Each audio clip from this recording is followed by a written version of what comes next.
Share market ऊपर गया तो ऐसा ही पैसा हो गया और नीचे गया तो पैसा बर्बाद। तो मेरे पास इसका एक सॉल्यूशन है, जानना चाहते हैं? जिससे आपका रिस्क भी कम होगा और रिटर्न भी आपको अच्छी खासी मिलेगी। Curious to know? तो चलिए आज का एपिसोड स्टार्ट करते हैं। Welcome back to my channel CA Kajal और ये है हमारा episode number 3 of series how to earn money from multiple sources. और जिसने भी पहले 2 एपिसोड मिस कर दिए तो जल्दी से जाकर देखिए, क्योंकि उसमें मैंने बताया था आईपीओ से कैसे इनकम कमाई जाए और आरबीआई बॉन्ड से कैसे कमाई जाए। आज हम बात करने वाले एक ऐसी पैसिव इनकम आइडिया की जो आपने टीवी में जरूर सुना होगा। Mutual fund are subject to market risk and bla bla bla. आज हम लोग बात करेंगे म्यूचुअल फंड्स के बारे में। म्यूचुअल फंड आखिर होते क्या है और उससे काम कैसे कर सकते हैं। इस वीडियो को लास्ट तक जरूर देखिएगा, क्योंकि म्यूचुअल फंड के बारे में आप लोगों को बहुत कुछ पता होगा या काफी डिटेल्स की नॉलेज होगी, बट मैं इसमें लास्ट में एक बोनस टिप देने वाली हूँ जिससे आपका बहुत ज्यादा फायदा हो सकता है, तो उसको मिस मत कीजिएगा। देखिए, मान लीजिए मेरे पास एक कार है और मैं उसको ड्राइव करना थोड़ा बहुत जानती हूँ, तो मैं नॉर्मल स्ट्रेट फॉरवर्ड रास्ते में तो आराम से चला लूंगी। बट वही कार अगर मैं हाईवे या शार्प टर्न या नैरो रोड पे लेकर चली गई तो एक्सीडेंट होने के चांसेस है। वैसे ही शेयर मार्केट है, कभी प्रॉफिट हो जाता है तो कभी लॉस हो जाता है। अगर मैंने ड्राइवर रख लिया अपने लिए तो मैं आराम से पीछे वाली बैक सीट में बैठ के अपना काम कर रही हूँ और ड्राइवर मुझे सेफली डेस्टिनेशन पे पहुंचा देगा। वैसे शेयर मार्केट में म्यूचुअल फंड है। म्यूचुअल फंड में अगर आप अपने पैसे इन्वेस्ट करते हैं तो उसमें एक म्यूचुअल फंड का मैनेजर होता है जो कि अपने एरिया का एक्सपर्ट होता है, जैसे कि कार को चलाने के लिए ड्राइवर होता है। बिल्कुल वैसे ही म्यूचुअल फंड मैनेजर आपके पैसों को मैनेज करता है। आप अपना डे टू डे लाइफ का काम करते रहिए और वो आपके पैसे इन्वेस्ट करके सही जगह पे लगा के आपको रिटर्न्स देने की कोशिश करता है। Mutual fund, what is mutual fund? Mutual plus fund मतलब जहाँ पे लोग अपना पैसा इकट्ठा करके एक जगह देते हैं, वो लोग अपनी कंपनी बनाते हैं। उस कंपनी का नाम होता है एएमसी, एसेट मैनेजमेंट कंपनी, जो कि एक प्रोफेशनल डिजाइन कंपनी है जहाँ पे एक्सपर्ट अपॉइंट होते हैं जिनको उस एरिया की फील्ड की बहुत एक्सपर्टाइज होती है, और वो लोग आपका पैसा स्टॉक, बॉन्ड या मिक्स एसेट में इन्वेस्ट करते हैं और जितना भी रिटर्न मिलता है वो प्रोपोर्शनेट सबको इन्वेस्टर्स को डिस्ट्रीब्यूट कर देते हैं अपना एक्सपेंस रेशियो साइड करके। टाइप्स ऑफ म्यूचुअल फंड, तो सबसे पहले आता है इक्विटी म्यूचुअल फंड। और इक्विटी म्यूचुअल फंड के कितने टाइप्स होते हैं चलिए जानते हैं। लार्ज कैप म्यूचुअल फंड, जिसमें 100 बिग कंपनीज में आपके पैसे इन्वेस्ट होते हैं। For example Reliance, Infosys, HDFC. Safer है, इसमें रिस्क कम है तो आपका रिटर्न भी कम ही होगा as compare to other mutual fund. फिर सेकंड है मिड कैप, जो 100 के ऊपर कंपनीज है, 101 से लेके 250 कंपनीज। फिर स्मॉल कैप बियॉन्ड 250, जहाँ तक आपकी ग्रोथ एक्चुअल में ज्यादा रिटर्न मिलेगी, पर ध्यान रखिएगा जहाँ पे रिटर्न ज्यादा है वहाँ पे रिस्क भी बहुत ज्यादा होगा। Multi cap fund, multi cap fund में आपके तीनों फंड के कंबाइंड पोर्टफोलियो बनता है, जिसमें होता है लार्ज, स्मॉल और मिड। ये डाइवर्सिफाइड पोर्टफोलियो बन जाता है। और लास्ट में आता है आपका फ्लेक्सी कैप फंड। इसमें तीनों के प्रोपोर्शनेट होते हैं, बट वो उसके हम लोग जितनी भी रेशियो होते हैं वो एडजस्ट कर सकता है वो म्यूचुअल फंड मैनेजर। अब बात करते हैं इक्विटी के बाद दूसरा mutual fund, debt mutual fund. ये ज्यादा सेफर है, पर इसमें रिटर्न भी उतनी ज्यादा नहीं मिलेगी। ये सेफ क्यों है? क्योंकि इसमें आपके पैसे गवर्नमेंट की सिक्योरिटीज में इन्वेस्ट होते हैं, जैसे कि बॉन्ड्स, डेट, ये सब हो गया। अब आता है दूसरा hybrid. Hybrid is a combination of equity and debt mutual fund. फिर आते हैं हम लोग का अदर स्कीम। अदर स्कीम में आता है इंडेक्स फंड, ईएलएसएस जो कि टैक्स सेविंग है, सेक्टेरियल और इंटरनेशनल फंड्स।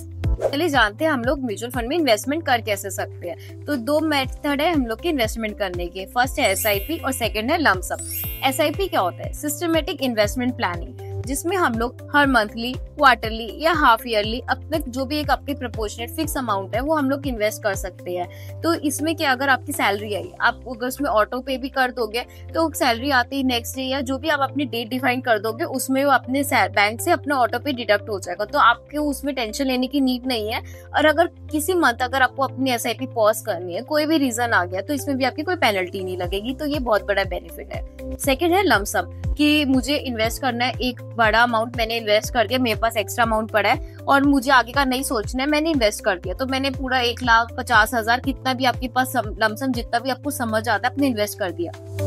बट इसमें ये रिस्क है अगर इन्वेस्ट करती कोई भी, अगर कुछ भी एकदम कुछ नेचुरल कैलेमिटी या कुछ भी समथिंग हो गया, जैसे कोविड भी आ गया, तो उसके बाद मार्केट एकदम गिर जाता है, तो वो शॉर्ट टर्म के लिए तो आपको एक बार लॉस झेलना पड़ सकता है। हाँ, लॉन्ग टर्म में आपको लॉस नहीं होगा। कहते हैं म्यूचुअल फंड के एडवांटेजेस की, पैसा तो आपका है, इसको आपने इन्वेस्ट भी कर दिया, पर आपको इससे फायदा क्या होने वाला है, क्योंकि आप तो इसी के लिए वीडियो देख रहे हैं। तो एडवांटेज क्या है? डाइवर्सिफिकेशन। तो आपका पैसा डाइवर्सिफाइड है, एक कंपनी में आपका पैसा इन्वेस्ट नहीं है। अगर एक कंपनी डूब भी जाती है तो आपके पैसे को इतना कुछ नुकसान नहीं होगा, क्योंकि अलग अलग कंपनीज में अलग अलग प्रोपोर्शनेट पे आपके पैसे इन्वेस्ट किए हुए। ये हो गया आपका फर्स्ट एडवांटेज। सेकंड एडवांटेज आपका ये है कि आपके म्यूचुअल फंड को एक प्रोफेशनल एक्सपर्ट मैनेज कर रहा है। अगर आप अपने शेयर मार्केट में पैसा लगाते हैं तो हो सकता है आपको उतनी नॉलेज नहीं होगी कि मैं अपने पैसे को कौन से टाइम में कब इसको कहाँ बाय करूं, मैं कब सेल करूं, पर आपका वहाँ पे प्रोफेशनल एक्सपर्ट बैठा है जो 24/7 जितने टाइम मार्केट खुला है वो आपके पैसे को अच्छे से मैनेज कर रहे हैं। थर्ड इसका एडवांटेज है रेगुलेटेड बाय सेबी।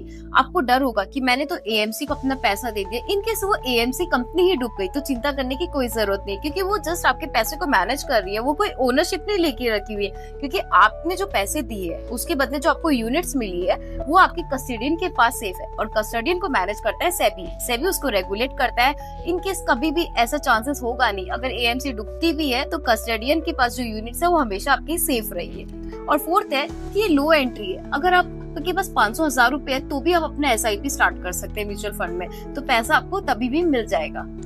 एडवांटेजेस तो हम लोगों ने जान ली, अब बात करते हैं लिमिटेशंस की।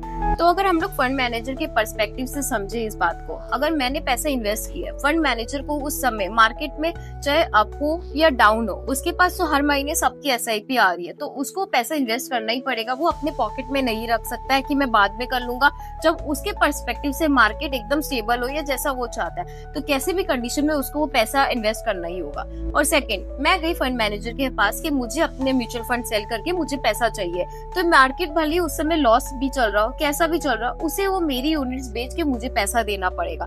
तो ये म्यूचुअल फंड मैनेजर हम लोगों के अकॉर्डिंग नहीं के करने के कारण वो अपना पर्सपेक्टिव से वो हम लोग के फंड को मैनेज नहीं कर पाता है। यही हम म्यूचुअल फंड के दो बड़े लिमिटेशन है। अगर वही पैसा अगर आप स्टॉक मार्केट में लगाते तो आप स्टॉक मार्केट के अप डाउन के हिसाब से बाय और सेल कर पाते, जो कि आपको म्यूचुअल फंड में ये फैसिलिटी नहीं मिल पाती। बोनस टिप के लिए तैयार हो जाइए। तो सबसे पहली बोनस टिप है एक्सपेंस रेशियो। आप किसी भी म्यूचुअल फंड में इन्वेस्ट कर रहे हो तो उसकी एक्सपेंस रेशियो जरूर चेक कीजिए। ये अप्रोक्स 1% या 1-2% की ज्यादा ऊपर नहीं होगी, इतनी होगी। जिसकी भी कम हो और म्यूचुअल फंड से उतनी आपकी रिटर्न भी ज्यादा मिल रही हो और रिस्क भी कम हो तो उसको देखकर ही जाइए।